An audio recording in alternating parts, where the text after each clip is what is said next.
Baik, saya lanjutkan lagi. Nah, kalau dalam tasawuf ada istilahnya bersih-bersih ini.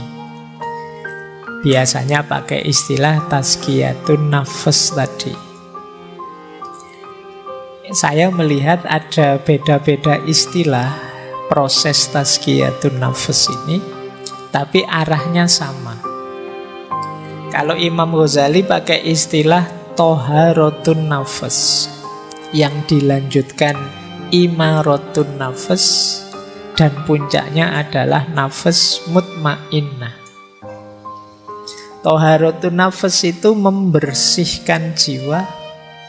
Kalau sudah bersih, imaratun nafs. Imarah itu mengatur, mengendalikan. Jadi nafsu tadi yang sering tidak terkendali, ayo dikendalikan, bukan dimatikan ya. Jadi Islam itu sangat manusiawi.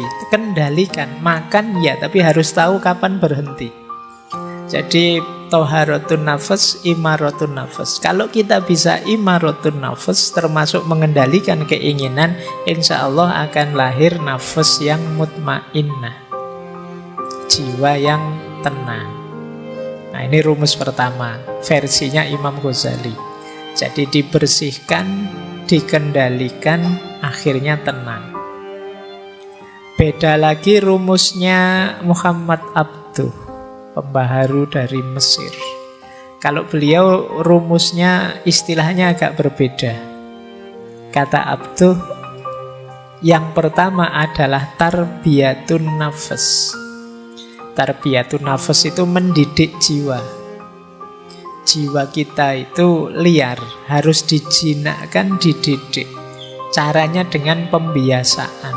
Ini namanya tarbiyatun nafs. Kalau sudah sukses mendidik, baru langkah kedua apa? Istilahnya tazkiyatul akal. Tazkiyatul akal itu membersihkan pikiran. Karena yang menyuplai informasi dalam diri kita itu akal. Ya bener kalbu rajanya, tapi info-info dari akal. Maka tazkiyatul akli itu membersihkan akal dari hal-hal yang jelek, yang negatif. Karena kalau tidak, ya pikiran itu akan jadi kacamata kita, cara kita memandang realitas sekeliling. Kalau kita menganggap hidup ini penderitaan misalnya, itu kan pikiran. Akhirnya kita murung.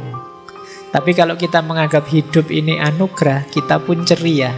Maka penting tazkiyatul akal. Jangan sampai pikiran-pikiran buruk, negatif bercokol di kepala kita. Karena dia akan mewarnai hidup kita. Jadi setelah kita didik jiwa, kita bersihkan akal. Dan puncaknya adalah tauhid. Ilaihi roji'un. Terminal terakhir tujuannya tetap Allah saja. Jangan yang lain-lain. Kalau masih Allah saja berarti rute kita masih benar. Tapi kalau masih ada tujuan-tujuan yang lain, harus diluruskan lagi. Puncaknya harus tauhid. Jadi bukan kemasyhuran, bukan nama besar, bukan kekayaan, tapi Allah saja. Nah, ya yang terakhir itu istilah teman-teman pastinya sudah kenal ya. Kalau belum kenal ya sekarang kenal lah paling enggak. Ada istilah takholli, tahalli, dan tajalli. Wis apal. Sudah bolak-balik dijelaskan. Takholli itu membersihkan. Kalau sudah bersih, tahalli diisi dengan yang baik-baik.